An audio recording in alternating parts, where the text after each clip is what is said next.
Welcome to Love from the Hip. I'm spiritual hypnotherapist, master esthetician, and your host, Sakura Sutter. This show is created to help others to help themselves. I will feature amazing people from around the world who are making a difference by helping others in their own way. You may also hear me follow up with a guest I have hypnotized on an online edition of Love from the Hip, available on YouTube. Together we can all make a difference, and it begins with love. Love from the Hip. Martin Luther was a German professor of theology, composer, priest, monk, and a seminal figure in the Protestant Reformation. This Reformation started with his 95 Theses that he nailed to the front door of the church in Wittenberg on October 31st, 1517. Even though Luther was a monk and a professor of theology, he still struggled with spiritual depression and anxiety. He felt a profound loneliness, a sense that God was singling him out for suffering, and a loss of faith that he was not good enough for God or that God was too good for him. His 95 Theses, or sentences really, were posted like any professor would at the time, out for the public and open for debate and disputation. Unfortunately, the timeliness of his writings were not in his favor. Luther wanted to share his findings from the Gospels in the Bible, which finally lifted his anxiety that God wants to give righteousness, that God does not want to punish him or anybody, and that Jesus' sacrifice is the payment for everyone's sins. Luther wrote in his Theses that God gives forgiveness, and that it is not forgiven by giving money in the form of indulgences to the church. Many at the time were buying and selling indulgences in order to lessen each person's time in purgatory, as well as shorten any time for loved ones that had already passed. Luther's Theses did not fare well with the corrupt Pope Leo X and appointed Inquisitor Johann Tetzel at the time, who were hawking indulgences to bring in monies for unnecessary church renovations, among other things. Luther actually had good intentions in writing his Theses. He was so delighted with his new insight into God and his teachings that he just wanted to share it with everyone so that they too would not suffer like him. Unfortunately, he had no idea he would be taking on two very powerful and influential people of his time. And so fights broke out after the 95 Theses was posted, and also when Luther translated the Bible into German for all the people, not just the men of cloth, so that they too could read and interpret it for themselves. This upset caused more anxiety and despair for Luther. He could not bear the fact that the reforms he advocated might destroy the church rather than revive it. I think it would be safe to say that Luther himself, like others before him, struggled with religious trauma syndrome. Millions of people today suffer from RTS. Religious trauma syndrome is a function of both the chronic abuses of harmful religion and the impact of severing one's connection with one's faith and the faith community. It can be compared to a combination of PTSD and complex PTSD.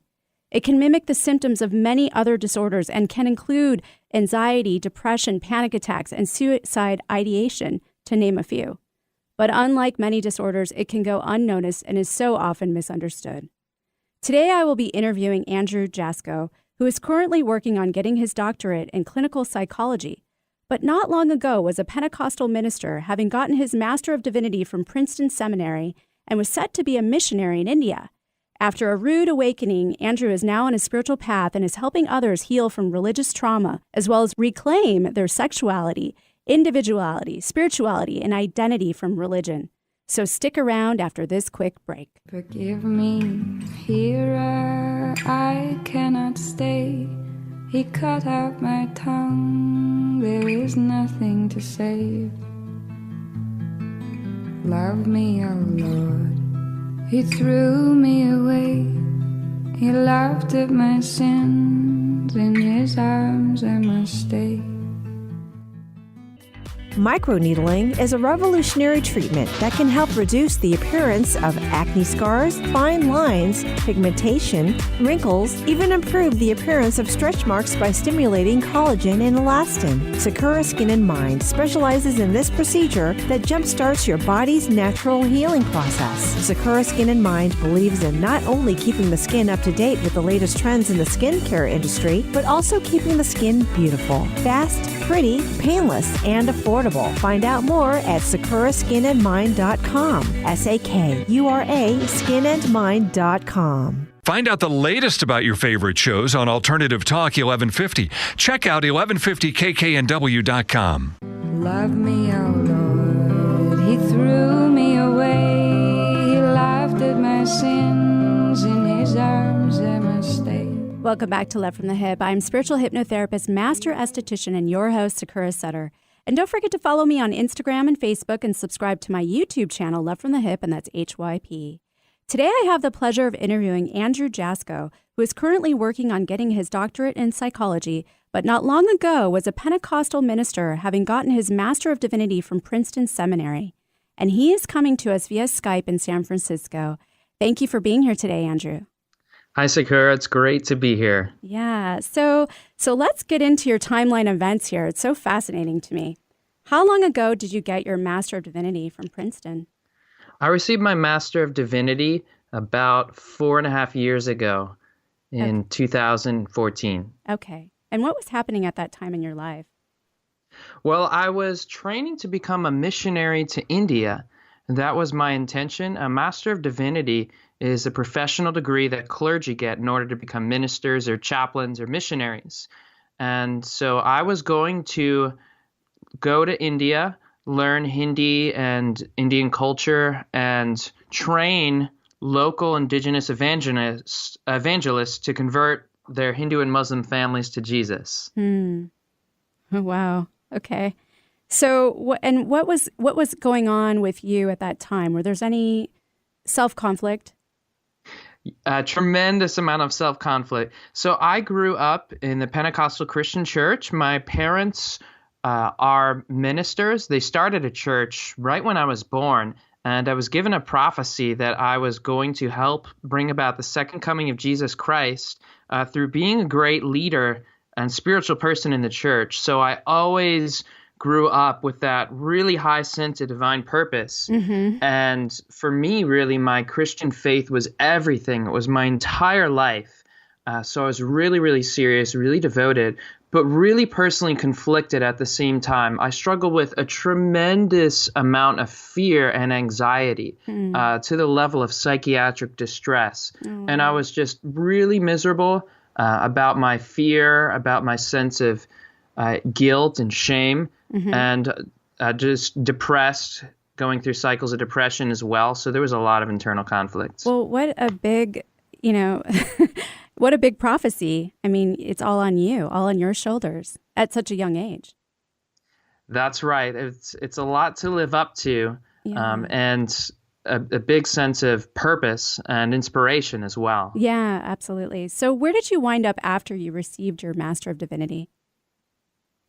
So after I received my Master of Divinity, I ended up kind of having a life crisis.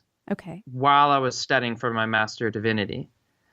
So if you want to go into that. Yeah, I do want to go into that. Let's go there. All right. So I had struggled just tremendously with anxiety really throughout my life. And I was just so miserable. I made kind of a prayer or a resolution to myself. And I said, I'm going to do whatever it takes to get rid of fear, to not live by fear anymore. I just can't handle this. And I'm going to trust that God will keep me. So I made this resolution. And really pretty quickly after that, my understanding of God and religion started to unwind and unravel. And I began to see that the source of my anxiety and anguish was teachings in the Bible, was the Bible itself, that there were all kinds of abusive and traumatizing teachings in the Bible. And in order to find my freedom, I had to question my belief and kind of the foundations of my life. Wow. It's everything that you believed in. Everything I believed in, that's right. For. Wow.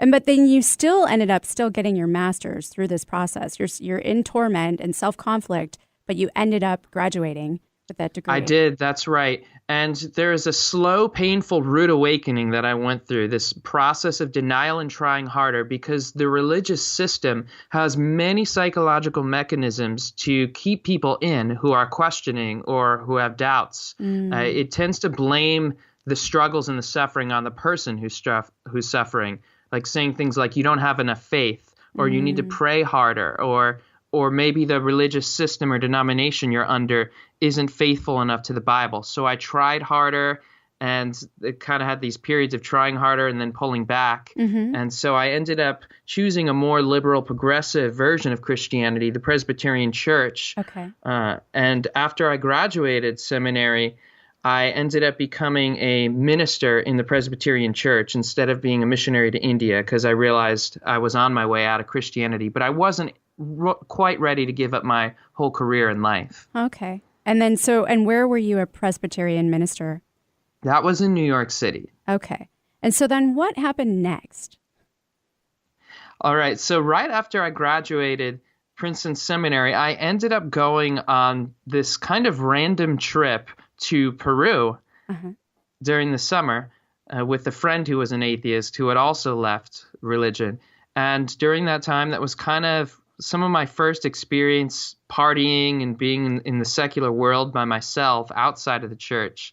So I had some fun there, and I met someone who told me, you need to go to Burning Man. And then it was all over from there. It was already kind of all over, but it definitely helped to accelerate the process. And you were still a minister, right, at the time when you went to Burning Man? When I went to Burning Man, I was about to go and become a minister in New York. Okay. And so then tell me about your experience at Burning Man. Was that your aha moment? Well, I think that Burning Man showed me an alternative way of living, because under religion, there's a lot of emphasis on receiving your instruction from outside of yourself, from a construct maybe known as God, or from the church, the religious system, or the Bible. But here at Burning Man, there were people trying to really tune into their own intuition and their own purpose and live a life of self-actualization and self-reliance. So it helped me with that. It also exposed me to secular sexuality in a more healthy way, and kind of gave me a little bit of a community while I was undergoing my transition in New York. Okay. Well, we're going to come back into your story. We're going to have to take a quick break. So everyone stick around for more Love from the Hip.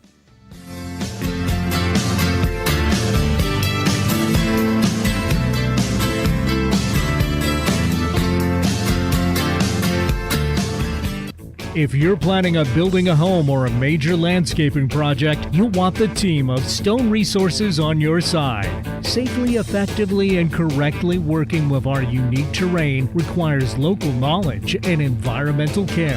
For 21 years, Stone Resources has been making sure their customers' biggest investment is on solid ground. Trust your next earth-moving project to Stone Resources. Call 425-754-6792. That's 425-754-6792. Stone Resources. We make the earth move. And remember, if you need dirt or have dirt to get rid of, you can call on us. 425-754-6792. Hypnotherapy helps you discover and explore deep, sustainable life changes. Let Sakura guide your communication with your unconscious mind. Rid yourself of negative behaviors, fears, pains, and emotions. Weight loss, smoking, childhood trauma, chronic pain, and much more can be addressed. Begin healing now. Just $100 for the first session. Learn more, SakuraSkinandMind.com. SAKURA skinandmind.com. Bring out the healthy way of thinking you didn't know you had. Did you know that your skin is your body's first defense against disease and infection? BrioTech knows and has developed their topical skin spray to enhance your skin's natural healing responses and defenses. BrioTech is all about providing its customers products that help promote skin wellness. BrioTech Topical Skin Spray is a light misting spray free of added fragrance, oil, alcohol, and parabens. All this protection without clogging your pores. It's a must addition to your all-around daily skincare regimen. Try BrioTech, a collection of sprayers from 2 ounces to 8 ounces. With this bundle, you can have BrioTech Topical Skin Spray wherever life takes you. All natural and safe to use from head to toe. Irritations, redness, post-procedure sensitivities? Get BrioTech Topical Skin Spray today. Years in the making, doctor recommended, and available through Amazon. Learn more at briotechusa.com. That's BRIOTECHUSA.com.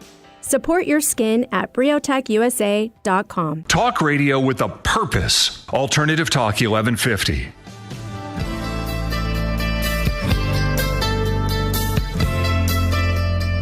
Welcome back to Left from the Hip. I'm spiritual hypnotherapist, master esthetician, and your host, Sakura Sutter. And don't forget, this show airs right here every Wednesday at 2 to 3 p.m.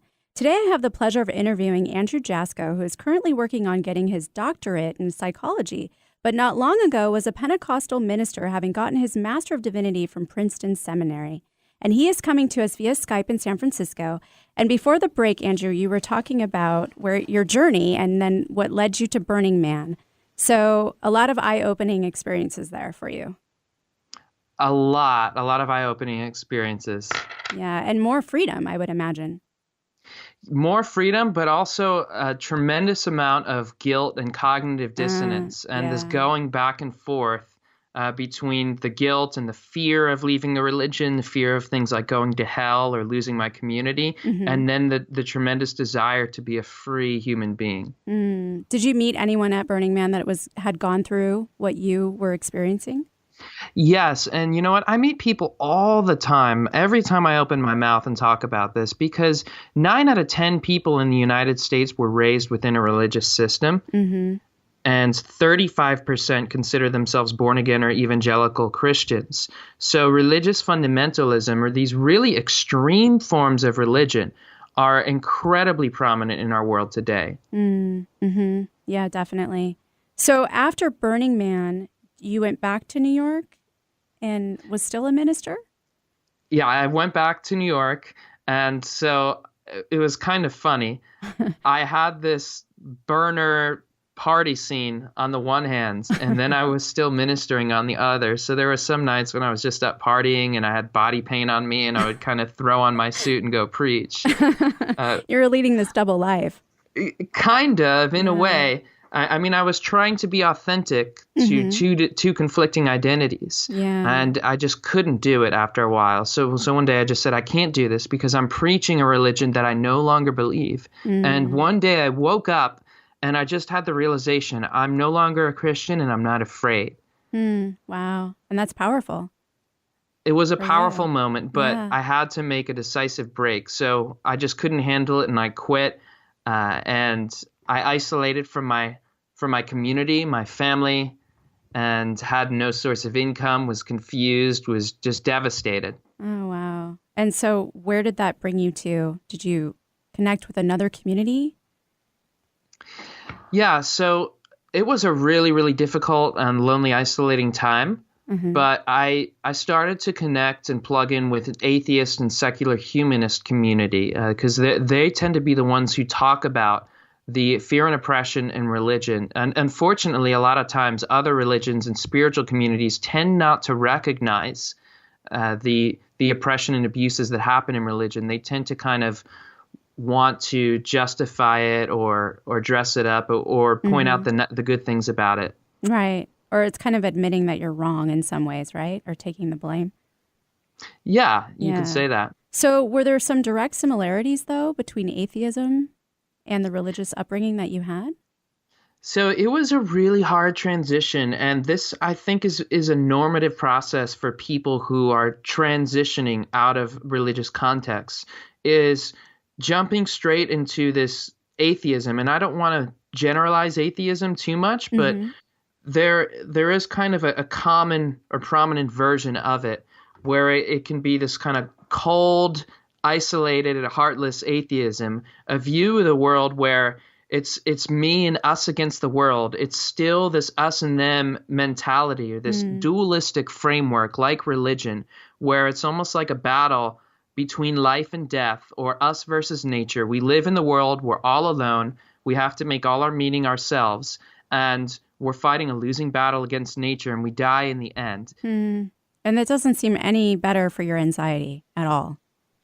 It was really challenging to lose a sense of purpose, to lose a sense of spirituality. Yeah. And really, looking back on it, I can see how similar that version of atheism was to religion. And I'm constantly in dialogue with it. Right.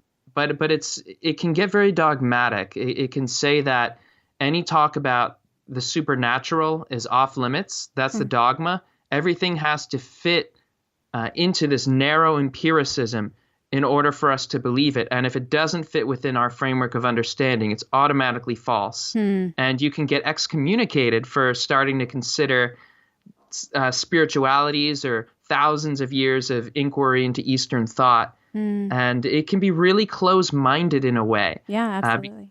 It's like a demand to fit reality into this particular method of understanding, which is really, really valuable. I love science and the scientific method, but I guess I want to suggest that the framework, it inherited its framework from religion in a lot of ways. This dividing between this realm of consciousness, or what people conceive of as spirit, and nature, when in reality everything is one, and there are certain experiences that we don't have scientific tools to measure yet, but that doesn't mean that they're not valid. Right.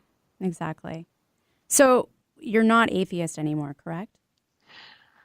I have trouble with defining myself. Okay. Because I'm comfortable using the label in that I don't believe in a deity that's outside of us, or even the term spirituality. I don't believe in like a separate spiritual natural realm. I think those are outdated categories.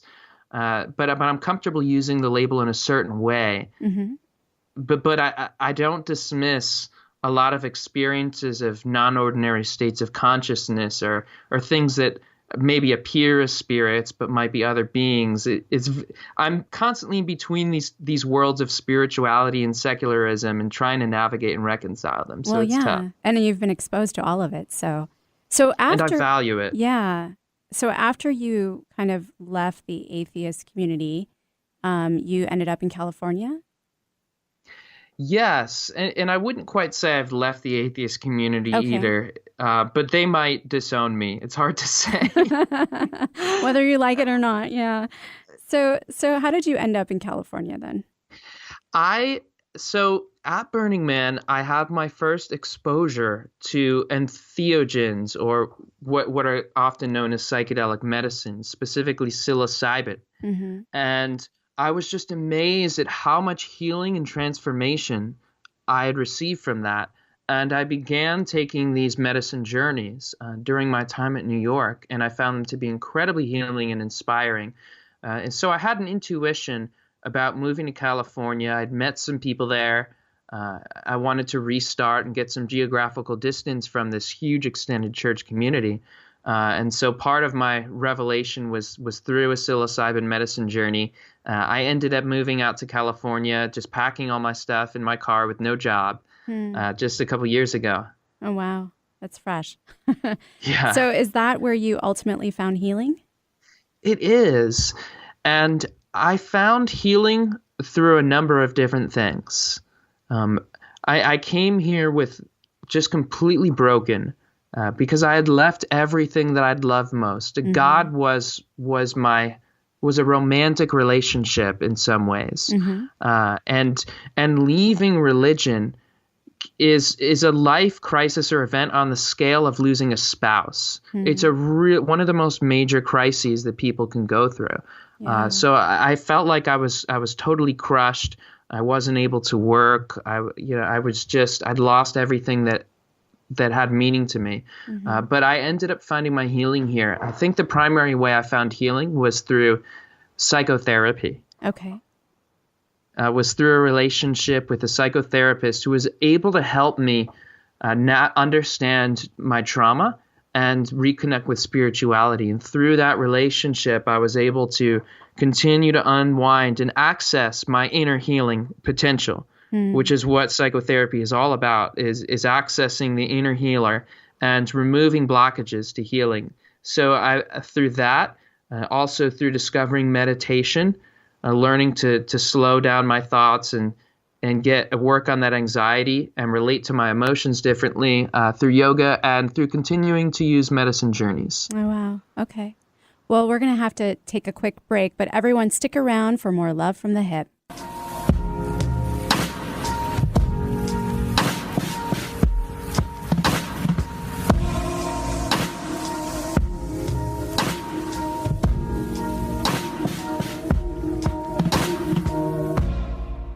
On this weekly Skinny, I would like to talk about microblading, not to be confused with dermaplaning or microdermabrasion. Microblading is a semi-permanent brow tattoo service that involves the use of a pen-like hand tool to deposit pigment into the skin. A blade is also used that has tiny and short acupuncture needles. Microblading is commonly known also as eyebrow embroidery, microfeathering, microstroking, and 3D hair strokes. It is indeed a tattoo that looks like hair strokes. This is different than powder tattoo, which is a soft, solid makeup look that uses a tattoo machine instead to implant the ink. During the initial visit, the brows are cleansed, measured, cleaned up, and desired shapes are chosen. The chosen shape is drawn and the numbing cream is then applied. The process takes about 2 to 3 hours. Healing time takes around 14 days, and typically there is one touch-up after the initial visit. To keep the color fresh, a touch-up is also recommended every 1 to 2 years. The price for microblading is around $500 and $550 for powder. Touch-up prices vary. Of course, there are some contraindications and it is not for everyone, like those on Accutane, pregnant, and those that have thyroid conditions or diabetes. For those that receive regular Botox, peels, or laser, there is a spacing of time that needs to be allotted before one can get microblading. If you already have tattooed brows that are no longer suiting you, have no fear, they can be corrected and redone too. If you are interested in having a free consult or getting microblading, I recommend Ginny Hahn at Ardent Cosmetic Tattoo. You can reach her at 206-250-0135. She is also offering a giveaway right now for free microblading, so be sure to ask her for the details on how to enroll and tell her Sakura sent you. Your skin is your body's largest organ. Care for it properly, starting with your face. Sakura Skin and Mind offers several clinical facial treatments to help stimulate collagen production, eliminate toxins, boost circulation, and deeply cleanse. See a new you in your mirror. Clinical facials range from $90 and up. Do your face a favor. Sakura Skin and Mind, erasing wrinkles one clinical facial at a time. Learn more, sakuraskinandmind.com. SAKURA skinandmind.com. If you're planning on building a home or a major landscaping project, you'll want the team of Stone Resources on your side. Safely, effectively, and correctly working with our unique terrain requires local knowledge and environmental care. For 21 years, Stone Resources has been making sure their customers' biggest investment is on solid ground. Trust your next earth-moving project to Stone Resources. Call 425-754-6792. That's 425-754-6792. Stone Resources. We make the earth move. And remember, if you need dirt or have dirt to get rid of, you can call on us. 425-754-6792. Get your daily dose of variety. Alternative Talk 1150.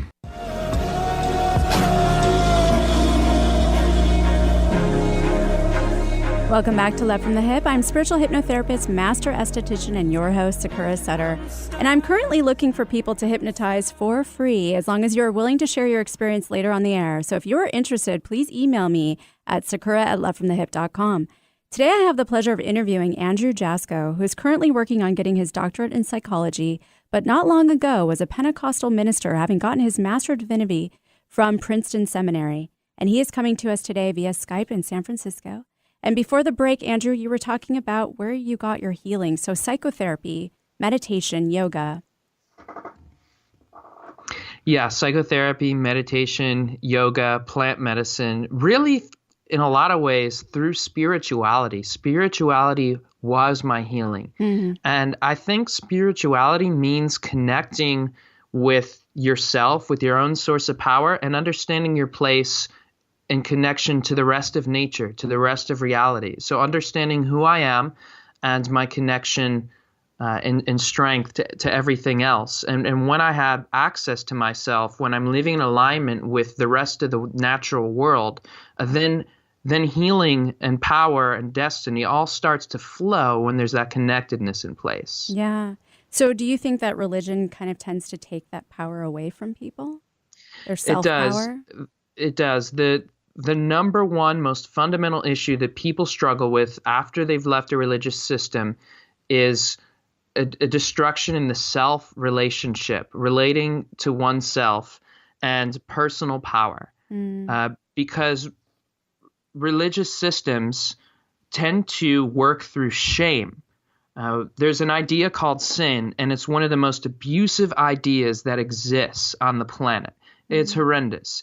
It tells you that you are bad just for being born or for who you are. You're fundamentally untrustworthy, deserving of judgment, punishment, or hell. Just for existing. Our core nature, our heart is untrustworthy. So what that does is this is a kind of soul wounding. It like splits the soul's DNA and cuts off access to the self. Because I'm bad, because I'm untrustworthy, I can't trust my intuition. I can't trust my critical thinking.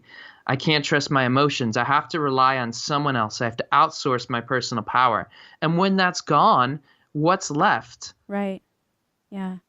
So religious trauma syndrome is a real thing, and it's something that you're helping people with today, right, through your own journey. It's a real thing in a major way. And religious trauma syndrome is one great way of framing it, because it recognizes that religion often functions as a traumatic system, a system of systematic trauma. And I mean, we could talk about it also in terms of spiritual transition, spiritual abuse. And it's really a total life system. So it affects every area of one's life: sexuality, career, thought life, relationships, just about everything. So my point isn't to call it a disease. I don't want to get stuck in a label that makes people think they have a disorder. But the point is to call attention to the issues. And my work is to expose the psychological and spiritual abuses in religious systems of oppression and to help people heal and recover from that trauma. Yeah. And so a lot of people must reach out to you then. They do. People reach out to me all the time. I mean, there are so many millions of people suffering silently and afraid to get help, because if they question, they might face pressure for their communities or face the wrath of God. What is the biggest reason that people stay in this toxic relationship with religion? I think the biggest reason that people stay is a sense of identity. And because religion provides certain needs in an unhealthy way, but it does meet certain needs, especially psychological needs of belonging, community, purpose. It provides this ready-made template that has kind of all the answers. But they don't work. That's the problem. It's like when you go get a drink, you feel better. And every time you get a drink, you feel better, but it doesn't address the issue. You have to keep going back. And really, religion can function a lot like a drug in that way. Okay. So aside from sexual shaming, anxiety, depression, what are some other issues that you see manifest? Yeah, there are all kinds of issues. One of them is, emotional repression. And I mean, this relates to anxiety, depression, and trauma. But religion, or fundamentalist religion, can create crimes of emotion and thought crimes. So we are commanded to worship and obey the deity in all aspects of our lives, including the level of thoughts and emotions. So, I mean, the Bible says that God searches our hearts to pay us back from our impure thoughts, and that we're to worship God in all of our desires. So even what this does is it trains us to constantly patrol our thoughts, to have this pervasive sense of guilt. And we're never good enough. We can never measure up to this oppressive system of absolute obedience and total surrender to a foreign spirit labeled Jesus or the Holy Spirit or whoever it is in the religious system. It's this total obedience. It's a master-slave kind of relationship. It's very, very oppressive. And what happens is there's this obsessive compulsive thought cycle and a pervasive sense of anxiety that's developed because my thoughts become dangerous. My mind becomes an undangerous place to live. Any deviant thought can cause my sense of safety to be threatened in the most absurd way, the most extreme way. So getting stuck in one's mind, having this perfection type tendencies, just really being caught in this wheel of guilt and shaming and forgiveness, and then going back, and it never really deals with emotional health. It never addresses the source. And it right. Well, and even just part of nature, right? I mean, like going through puberty, you're going to have these thoughts, right? So and you're shamed for those thoughts. Yes. So sexuality is one of the biggest reasons that people end up leaving religion, and it's one of the most severe kinds of abuse in religion. I mean, you're commanded often to confess all of your sexual thoughts and desires to Jesus or to the deity. So Jesus can often be like a sexually abusive lover, or the way he's conceived in this religion, in that you're not allowed to think about other men. You have to confess to him. He threatens to punish you if you leave him or think about someone else. And having sexual thoughts or desires is shamed. Jesus in the Sermon on the Mount, Matthew 5, says that if you think about someone, if you lust after her in your heart, you've committed adultery with her and you're in danger of hell. Wow, just even thinking about her. Even thinking about her. And he suggests it's better to cut off a part of your body than to lose your whole body in hell. So even castration is threatened. This isn't the Bible. This isn't, this isn't just made up. This is, to me, that's as sexually abusive as it can get, to say that just for being sexual, you're sinful. And it was a horrible experience of puberty. Growing up. I mean, sexuality is already hard enough, right? There's already all these kinds of issues we face. So there was definitely some early marriages then I would expect, right? Oh, yeah. And I went to an evangelical college, Wheaton College, where, sex is only considered appropriate within marriage. And what that means is that sexuality is like a disease. It's treated like an infectious disease or a sickness or a temptation, something that threatens you. And it's terrifying. And it's this battle that you can never win. And so people are desperate to get into the marriage situation so they're not constantly fighting off this life-threatening condition known as their own sexuality. And so people jump into marriage all the time and then end up getting divorced or having to face this severe sexual trauma or dysfunction, because that's a lot of time and a lot of damage that has to be healed. Yeah, absolutely. So sexual performance anxiety as well then. It's huge. When I started becoming sexually active, which was, when I was 26, because I was fighting this thing for a long, long time. Right. I disassociated from my body for about a year. Like I couldn't stay in my body because all the guilt and all the trauma. Yeah. And I was so anxious, and people are often so anxious because they lack a lifetime of experience, and it can be pretty nerve-wracking to jump into relationships with people who've already been sexually active. So yes. Wow, that's tremendous. Well, we're going to have to take a quick break, but everyone stick around for more Love from the Hip.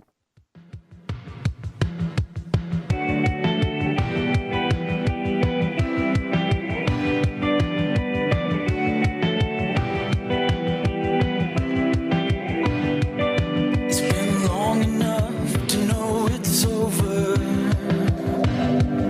I've been holding up, I've been holding on.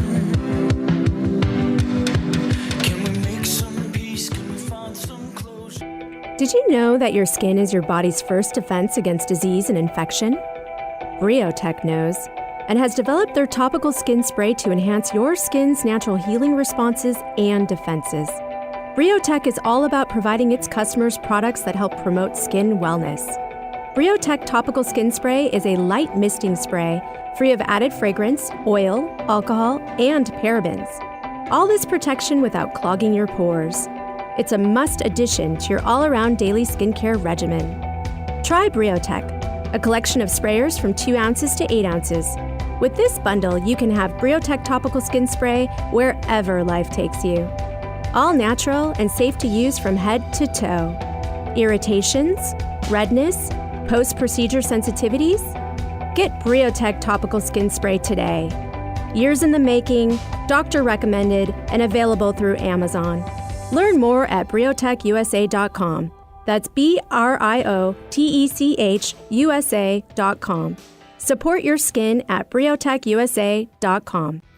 Men, care for your skin properly, starting with your face. Sakura Skin and Mind offers their Gentleman's Groom Clinical Facial for just $120. Designed for your rugged skin, a deep cleansing clinical facial is like a 1-2-3 punch to wrinkles, age spots, and problem skin. Tame those brows, ears, and nostrils. Sakura Skin and Mind, erasing wrinkles one clinical facial at a time. Learn more at sakuraskinandmind.com. SAKURA skinandmind.com. Next week on Conversations Live with Vicki St. Clair, award-winning Seattle filmmaker, author, speaker, and activist John DeGraff. An icon in the documentary film industry, John DeGraff has written and produced more than 40 films and authored 3 books, including the highly acclaimed Affluenza. His latest film, Torn Between Two Worlds, explores a thriving California city striving to be a fully self-sustainable community. Tune in Mondays at noon Pacific Time and Fridays at 6 a.m. Catch up on podcasts at conversationslive.net. Peach fuzz is great if it's on a peach. Let Sakura Skin and Mind remove unsightly hair with dermaplaning. Although its primary purpose is to remove layers of dead skin, it's just one of the added benefits, leaving your skin baby smooth, safe, effective, fast, and affordable. What a concept! Sakura Skin and Mind wants you to look your very best, and dermaplaning is just one tool in their chest. Find out about dermaplaning at sakuraskinandmind.com. SAKURA skinandmind.com. We bring out the healthy skin and healthy way of thinking you didn't know you had. Broaden your horizons. You'll be amazed at all the topics we cover on Alternative Talk 1150. Broken, something's wrong inside of me. I feel violent, like I'm dying. I feel broken, maybe I'm just breaking free. Don't knock my feet. Welcome back to Love from the Hip. I'm spiritual hypnotherapist, master esthetician, and your host, Sakura Sutter. And don't forget to follow me on Instagram and Facebook and subscribe to my YouTube channel, Love from the Hip, and that's HYP. Today, I have the pleasure of interviewing Andrew Jasko, who is currently working on getting his doctorate in psychology, but not long ago was a Pentecostal minister, having gotten his Master of Divinity from Princeton Seminary. And he is coming to us today via Skype in San Francisco. And so, Andrew, before the break, you were talking about what this religious trauma did, or what it does, and not knowing how to be, really, because you don't want to be in your body, because every thought that you have and every feeling that you have is just sinful, right? Yes, and these religious systems often operate by creating a pervasive sense of anxiety and unsafety. Mm-hmm. The world is an unsafe place to be because I have to maintain my salvation and status before God, and I can be threatened by people who have different beliefs who might cause me to question my faith or live in sin, i.e. participate in things that are not sanctioned by the religious system. My mind is an unsafe place because I think thoughts that are disobedient to God. And so there's just so much anxiety, and that keeps people going to the system to protect them. It would keep them from leaving, absolutely. And it's such an exaggerated sense of threat. I mean, most of the anxiety we face in our world today is imagined. It's not actual. Usually our survival is not at stake. Mm-hmm. But when you have systems of oppression like this that are creating all these kinds of big threats that aren't even real, it makes it so much harder. Mm-hmm. I'm not saying that religions are all bad, but there is an amazing amount of psychological abuse and oppression within probably most religious traditions and scriptures. And for many mainstream religions, including the progressive ones, oppressive ideologies are central to the faith. So we need to be able to call attention to this abuse instead of glossing it over just because people might get offended. So how has religion affected women? I'm really glad we're bringing this up because this is one of the major issues of religion. And I mean, a lot of people just leave religion because they are women. Mm-hmm. And the religion can be like the deification of patriarchy. I mean, God is a man. God has a penis. You know, Jesus was a man. God was a man. God was modeled after a male patriarchal king who advanced his reign in ancient times through brutality and fear. The Bible says that the fear of the Lord is the beginning of wisdom. And so really the ideology of the kingdom of God is a kind of imperialism and domination. And so where women relate in this, women were treated throughout most of the Bible as property of men. Mm-hmm. I mean, when the men or the Israelites conquered towns, they could take the women as their own wives or their sex slaves. And in the New Testament, women are commanded to be silent in the church. They're not to have authority over men. They can't wear jewelry or provocative clothing. They're to submit to the leadership of their men. They're often seen as being tempters of men, and it's just this very, very oppressive system. In the Ten Commandments, women are property item of men. The Ten Commandments, and we have these documents in the highest courts of our land. What are they doing there? It says that you're not to covet your neighbor's wife or his slave or his ox or his donkey. So a woman is put on the same level as property item of a slave or a donkey or anything else that you possess. So women are slaves or second-class citizens in this kingdom. That's not good. It's horrendous. Yeah, absolutely. So I have to ask you what God means to you now. So right now, if I had to land somewhere, I would say God means me or you or really everything. And when I was religious, I was taught to rely on this outside source called God. And I looked to this person for meaning and belonging and love and acceptance and answers. But all of that time, it was me. It was me that I was looking to when I felt a sense of love in my heart.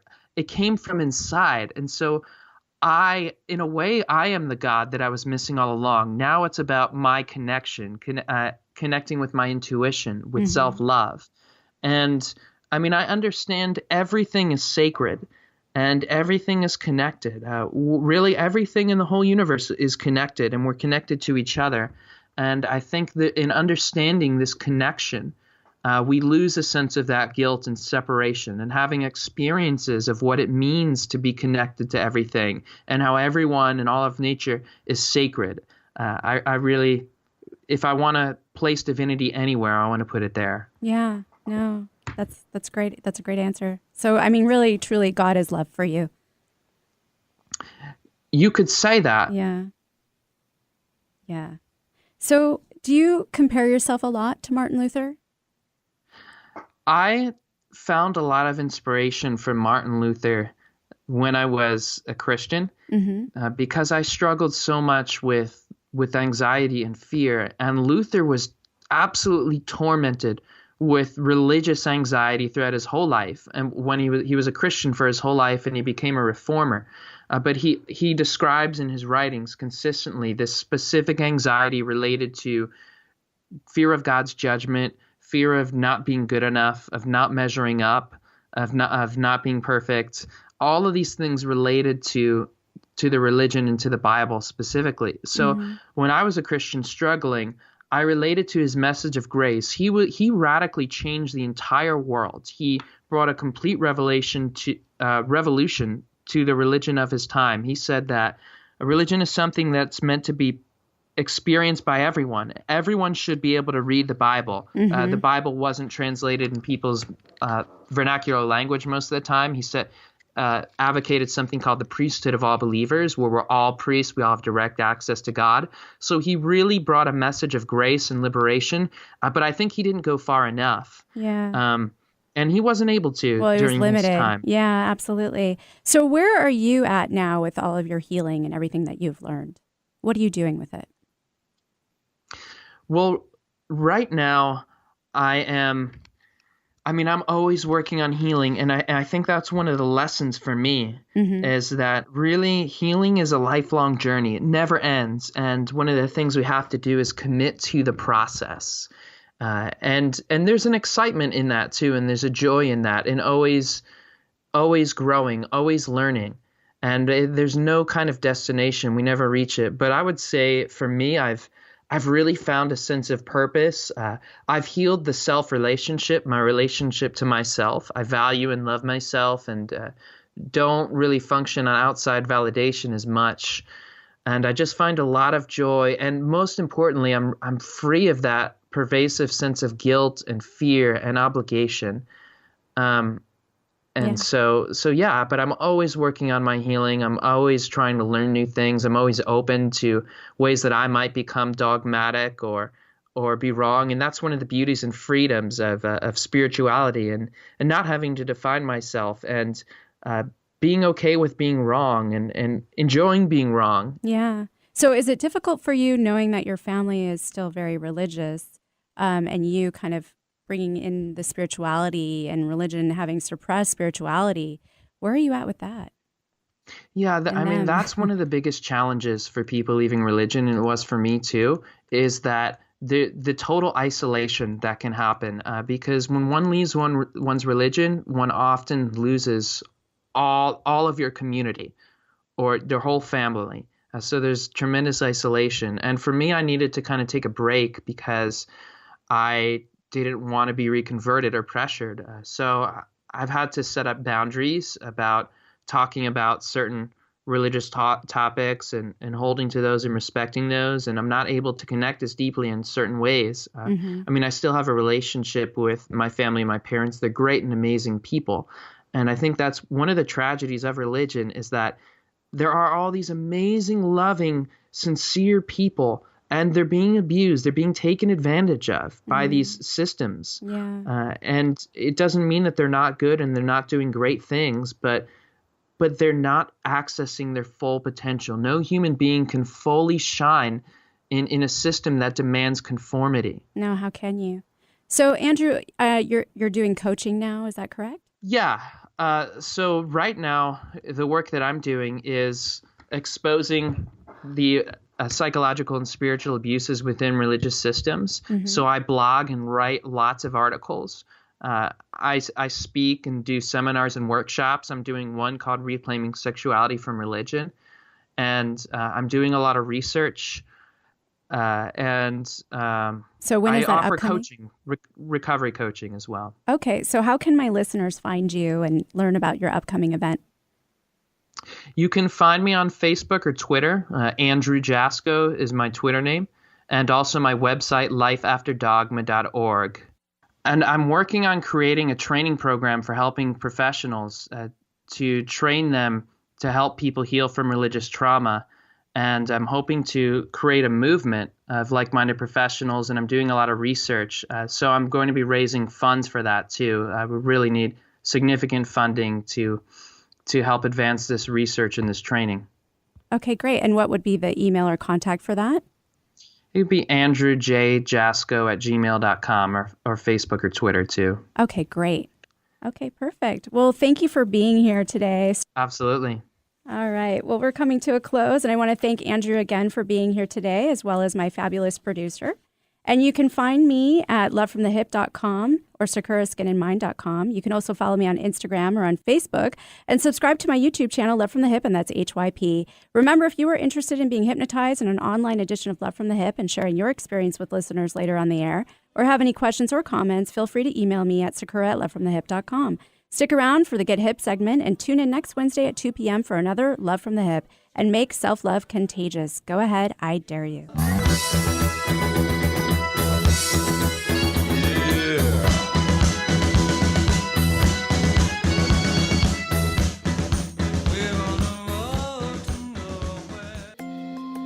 On this Get Hip segment, I would like to discuss an SRT session I had with a recent client. SRT, or soul reprogramming therapy, is essentially when I work with your subconscious or higher self to recognize patterns, programs, and discordant energy you have running. Find out where and when they were established, and anything you might need to know about that program before we clear it. I use a pendulum to work with your ideomotor responses on a subconscious level with a series of charts developed by Dr. Cameron, sociologist, and Reverend Robert E. Deltzer. Reverend Robert E. Deltzer believed that so many of our current-day trauma patterns and discordant programming were first triggered or rooted in religion. So SRT not only helps us to gain spiritual insight, but it also helps to overcome patterns established during past lifetimes. In this case, the client had entered into a pattern of relationships which revolved around guilt. As it turns out, through SRT, it was revealed that she happened to have quite a few past lives in which she was a religious figure or suffered religious trauma as a follower. These past lives all had her feeling guilty for causing pain to others and also sinning in God's eyes. Subsequently, she had brought this guilt into her current lifetime and was still continuing to suffer from it. She recognized that she no longer needed to suffer and was able to release and clear the guilt, allowing room for joy, happiness, and self-content. If you are interested in trying SRT, then email me at sakura@sakuraskinandmind.com or call 206-730-7429.